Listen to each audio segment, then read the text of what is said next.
పద్యపర్ములను ఆస్వాదిద్దామండి. కనంగ సొమ్ములెన్నో కనకంబదొక్కటే, పశుల వన్నెలెన్నో పాలొకటియే, పుష్పజాతులెన్నో పూజ ఒకటియే సుమి, విశ్వదాభిరామ వినురవేమ.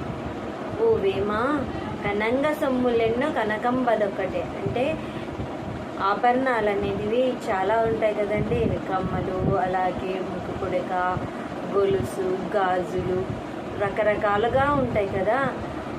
అంటే ఎన్ని ఆభరణాలైనా కానీ దాన్ని తయారు చేసే బంగారం మాత్రం ఒకటే. పశుల వన్నెలెన్నో పాలొకటే. మనకు పాలిచ్చే జంతువులు ఏవండి? ఆవులు, గేదె, మేక, ఒంటె అన్ని రకాల జంతువులు పాలిస్తున్నాయి కదా. పశువులన్నీ వేరే వేరే జాతులకి చెందిన అవిచ్చే పాలు మాత్రం తెల్లగానే ఉంటాయి కదా. అదే అండి, పశుల వన్నెలెన్నో పాలొకటే, పుష్ప జాతులెన్నో పూజ ఒకటే సుమి. అంటే